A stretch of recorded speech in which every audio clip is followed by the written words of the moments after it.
सबसे पहले तो अस्सलामु अलैकुम। उम्मीद करता हूँ आप तमाम लोग ठीक ठाक होंगे। अच्छा यार, मुझे लगता था कि ये जो बरेलवी और अहले सुन्नत है ना, इस जमात से ताल्लुक़ रखने वाले लोग पीरों को मानते हैं, मन्नतें मांगते हैं, उसके बाद उनकी कब्रों से मांगते हैं, यानी कि रसूलुल्लाह सल्लल्लाहु अलैहि वसल्लम से भी अफजल करार दे दिए जाते हैं उनके मौजज़ात और करामतों के अंदर। सहाबा से तो देते ही देते हैं। उसके बाद मुझे ये भी मतलब लगता था कि सिर्फ यही वो जमात है जो अल्लाह के साथ नाउज़ुबिल्लाह शिरक करती है। लेकिन जब मैंने मुताला किया, आज के दौर के हिसाब से सर्च किया, तब मुझे अंदाज़ा हुआ कि यार ये सिर्फ बरेलवी जमात नहीं है, ये जो देवबंदी है ना, जिन्होंने ये ऐसा मामला शुरू किया हुआ कि हम सिर्फ दीन की तबलीग करते हैं, हम सलात नहीं पढ़ते होते मस्जिदों में, हम नाते नहीं पढ़ते होते, नबी अलैहिस्सलाम को नूरुन मिन नूरिल्लाह नहीं मानते, मतलब वो नूर नहीं है, वो बशर हैं, ये मानते हैं। यहाँ तक सारा मामला ठीक लग रहा था। और हम पीरों को भी नहीं मानते, मन्नतें भी नहीं मांगते, कब्रों पर भी नहीं जाते, हम सिर्फ मानते हैं कि अल्लाह ही वो ज़ात है जो देती है। जहाँ तक तो जो मामला ठीक था, क्योंकि मुझे भी ये लोग बहुत ज़्यादा पसंद थे, तबलीग पर जाते हैं, काफिरों को मुसलमान करते हैं। लेकिन बाद में मुझे पता चला कि जो बरेलवी शिरक जहाँ ख़त्म करते हैं, यहाँ से ये शिरक शुरू करते हैं।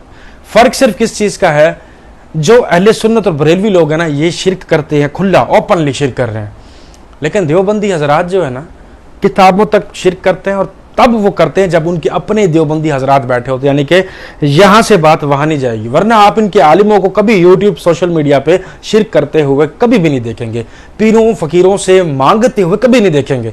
मैंने जब इनकी किताबें पढ़ी, इनकी वीडियोस देखी, तो मैं बहुत ज़्यादा हैरान रह गया कि यार इन लोगों के बारे में तो मैं ये गुमान करता था, और यार ये लोग ऐसे निकले। इवन दैट अभी इंजीनियर मोहम्मद अली मिर्ज़ा साहब ने कुछ टाइम पहले इन्हीं देवबंदियों की किताबों की, ये जो उनके बड़े बड़े जिन्होंने फ़िरके की बुनियादें रखी हैं, उनकी किताबों के अंदर जो शिरक लिखा हुआ था, यानी कि रसूलुल्लाह सल्लल्लाहु अलैहि वसल्लम के हवाले से और अल्लाह के हवाले से जो उन्होंने मामला किया हुआ था, आप यकीन माने कि वो वीडियो अब चलती ही नहीं यूट्यूब पर। वो कहता भाई तुम्हारे पाकिस्तान में और इंडिया में ये बैन है। अब फ़ौरन लोग तो देखने से रहे, ठीक हो गया, मतलब उन्होंने हमारे कंट्रीज़ में इसको बैन कर दी। लेकिन अल्लाह का शुक्र है, मेरे पास वो वीडियो है, मैं आपको दिखाऊँगा, और देखें और समझें। उसके बाद कमेंट्स में अपनी जो है वो राय का इजहार कीजिएगा कि क्या सिर्फ अहले सुन्नत ही जो है वो अपने अकीदे से फिरे हुए हैं, या देवबंदी है उनसे ज़्यादा। तो आइए ये वीडियो भी प्रॉपर डिलीट होने से पहले ही देख लेते हैं। लेकिन हमेशा की तरह एक रिक्वेस्ट है आपसे, अगर अभी तक आपने आदि टेक को सब्सक्राइब नहीं किया तो चैनल को सब्सक्राइब और बेल आइकन को प्रेस कर दें, ताकि इस तरह की इंफॉर्मेटिव वीडियोज आप तक पहुंचती रहे। वीडियो का प्रॉपर स्टार्ट करते हैं।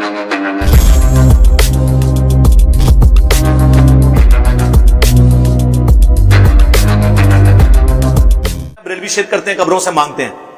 तो अल मुहन्नत में लिखा हुआ है, रहा बुजुर्गों के सीनों और कब्रों से फैज हासिल करना तो हम इसके कायल हैं, मगर उस तरीके पर नहीं जो अवाम में राइज है, बल्कि उस तरीके पर जो खवास को मालूम है। तो कब्रों से मांगने के कायल हैं। वो कहते हैं नहीं, इसका आपको समझ नहीं आया। हम कहते हैं चले आप हमें समझाएं ना। अब समझा तो सकते नहीं, हम कहते हैं हम ही आपको समझा देते हैं। अरवाए सलासा में अशरफ अली थानवी साहब नकल करते हैं कि कासिम नानोतवी साहब मरने के 6 साल के बाद अपनी कब्र से निकले, देवबंद में तशरीफ लाए, ख्वाब में नहीं बेदारी में, जसद अनुसरी के साथ, और देवबंद के 2 मौलवियों की सुलह करवा के वापस चले गए। और उस वाकये में लिखा है कि जिनकी सुलह कराने आए थे, सख्त सर्दियों में भी उन्होंने, सख्त गर्मियों में भी रजाई ओढ़ी हुई थी, उनका पसीना छूटा हुआ था। जाहिर है कि मुर्दा कब्र से निकल के आ जाए। तो उन्होंने पूछा हजरत क्या हुआ आपको? उनका अभी भी मौलाना तशरीफ लाए थे जी। और नकल कौन कर रहा है? अशरफ अली थानवी। उन्होंने बकायदा हाशिया लगाया कि वो असल में अपने उस जिस्म के साथ नहीं आए थे जो दफनाते वक्त था। एक अल्लाह ने उनको नया जिस्म दिया था, उस जिस्म से वो कब्र से निकल के तशरीफ लाए थे जी। फैज दे के चले गए। उसी अरवाए सलासा में मौजूद है कि एक इन्हीं के देवबंद के बुजुर्ग थे, उनकी कब्र की मट्टी लोग शफा के लिए लेके जाते थे। ये वो सारे अकायद हैं जो बरेलवियों वाले हैं। अब इन अकायद का दिफा कराची वाला मुफ्ती कैसे करे आके? उसकी अपनी वाम भी उसको मारेगी, वो जो हर साइज का मिलता है, पांव में पहना जाता है। और उलमा भी कहेंगे यार ये क्या, ये तो हमने एक ढकोसला बनाया हुआ था बरेलवियों से अलग होने के लिए, तू माना है उधर। तो ये अल मुहन्नत का अकीदा है। बताओ, अल मुहन्नत में लिखा हुआ है कि रसूलुल्लाह की कब्र को हम अल्लाह के अर्श से अफजल मानते हैं, और दिफा करते हुए कहते हैं नहीं, रसूलुल्लाह अशरफुल मखलूकात है, तो नबी इस्लाम तो अल्लाह के अर्श से अफजल हुए। हम कहते हैं ना, ये तो आपने बात नहीं लिखी। आपने कहा वो हिस्सा जमीन जो हुजूर से टच किए हुए, नबी इस्लाम को आपने अल्लाह के अर्श से अफजल नहीं कहा। ये कहें तो हम आपके साथ हैं कि रसूलुल्लाह सबसे बेहतरीन मखलूक है। वो कहता नहीं, वो जो मट्टी का हमने इसलिए जिक्र किया कि उस मट्टी में से हुजूर पैदा हुए थे। हम कहते हैं ना, اس مٹی کے جس حصے سے حضور پیدا ہوئے تھے وہ حضور پیدا ہو گئے. اب جو باقی مٹی ہے وہ نہیں افضل ہو سکتی. اگر اس کو افضل مانیں گے تو ساتھ ابو بکر عمر کی قبریں ہیں وہ بھی افضل ہو جائیں گی. ایکچولی تھانوی نے علم غیب کے لیے حفظ الامان میں کہا تھا، حفظ الایمان کتاب چھوٹی سی کتابچی ہے کہ رسول اللہ صلی اللہ علیہ وسلم کو بھی علم غیب ہے، اور یہ کوئی رسول اللہ کی تخصیص نہیں ہے، بلکہ یہ علم الغیب ہر پاگل، مجنون اور جانور کو بھی حاصل ہے کہ اس کی بھی چھٹی حصے اس کو آنے والے معاملات کا پتہ چل جاتا ہے. رسول اللہ کے علم الغیب جو وحی کی تائید کے ساتھ تھا اسے تشبیہ دی. اسی لیے اسام الارمین میں احمد بریلوی نے اشری تھانوی پہ کفر کا فتویٰ لگایا. بالکل ٹھیک لگایا، کیونکہ رسول اللہ کے لیے انہوں نے اپنی طرف سے ایک بات منسوب کی. ہاں جی، تو ویڈیو آپ لوگوں نے تقریباً کمپلیٹ دیکھ لی ہوگی. میں نے آپ سے کہا تھا نا کہ صرف اہل سنت اور بریلوی لوگ ہی اپنے مطلب کہ عقیدوں سے پھرے ہوئے نہیں ہیں، دیوبندی حضرات بھی آپ کو ایزیلی مل جائیں گے. اہل سنت میں کوئی نہ کوئی گستاخ اگر مل گیا، اہل سنت یا بریلویوں میں، یا ایون دیٹ یہ جو جتنے بھی وہابی ہیں، اگر ان کے اندر آپ لوگوں کو ایسی چیز مل جاتی ہے نا تو آپ بہت زیادہ پبلکلی شور مچاتے ہیں، کافروں کے فتوے لگا لیتے ہیں، کفر کے فتوے اور پتہ نہیں کیا کچھ کیا دیتے ہیں. یہ جو دیوبندی حضراتوں کے جنہوں نے فرقے کی بنیادیں کھینچی ہوئی ہیں، یہ جو لوگ ہیں اپنی کتابوں میں اتنا جھوٹ لکھ گئے ہیں، اتنا زیادہ غلاظت لکھ کے گئے ہیں کہ نبی علیہ السلام کے پاس جو وحی کی طاقت تھی یا جو معجزات کی طاقت تھی وہ اس کو چھٹی سے بولتے ہیں، اور وہ چھٹی سے کسی مجنون، دیوانے، پاگل اور جانوروں کے پاس آپ کو مل جائے گی. کیا آپ سمجھتے ہیں کہ اتنی بڑی گستاخی کرنے کے بعد بھی انہی کا کلمہ آپ پڑھ کے مسلمان ہوں گے؟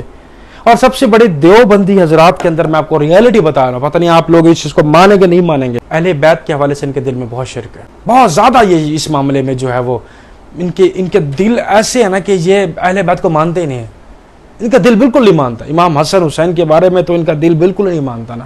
آپ بات کریں گے حضرت عمر تک یہ محدود رکھیں گے اپنے آپ کو، حضرت ابو بکر صدیق تک بھی نہیں رکھیں گے، حضرت عثمان غنی رضی اللہ تعالیٰ عنہ تک بھی نہیں رکھیں گے. یہ صرف حضرت عمر فاروق رضی اللہ تعالیٰ عنہ تک اپنے آپ کو محدود رکھیں گے. اور حضرت عمر کا جو رتبہ ہے وہ بلند کریں گے، امیر معاویہ کا رتبہ بلند کریں گے، مولا علی اور ان کے بچے تھے یعنی کہ اہل بیت یعنی کہ نبی کا گھرانہ، ان کو ہمیشہ نیچے رکھتے ہیں. پھر یہ جنت کے طلبگار بھی ہیں کہ ہم دین کی تبلیغ کر کے جنت میں چلے جائیں گے اور جنت میں یہ معاملہ ہوگا، وہ معاملہ ہوگا.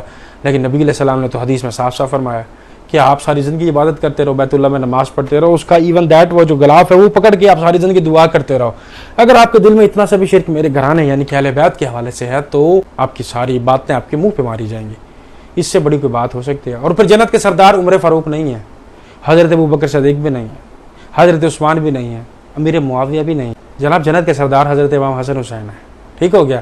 اب جب آپ ان کے گھرانوں سے جو ہیں وہ رکھ رہے ہیں اس طرح کا معاملہ، مولا علی کے ساتھ رکھ رہے ہیں اس طرح کا معاملہ، اب ایک باپ کے ساتھ آپ کا بغض ہے، اس کے بیٹے آپ کو جنت میں ڈال دیں گے، یا وہ جنت کے سردار کا کیا مطلب ہوتا ہے؟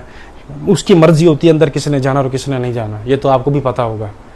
تو پھر آپ شرک کرنا بند کریں، آپ اس طرح کے معاملے کرنا، بغض رکھنا بند کریں. بغض علی مت رکھیں، بغض امام حسن حسین مت رکھیں. ویسے بھی یکم محرم سٹارٹ ہونے والا ہے اور ریالٹی لوگوں کو بتائیے، اہل بیت کی محبت لوگوں کو بتائیے.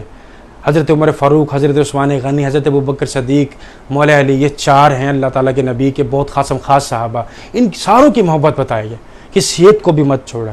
امید کرتا ہوں آپ لوگوں کو یہ ویڈیو پسند آئی ہوگی، اور اس طرح کی بک سے بائیکاٹ کریں جن میں نبی علیہ السلام کے بارے میں بغض لکھا ہو، ایسے اس طرح کی چیزیں لکھی ہوئی ہے، جھوٹ منسب کیا ہو. ملتے ہیں نیکسٹ ویڈیو میں، تب تک رکھیں اپنا بہت سارا خیال. اللہ حافظ.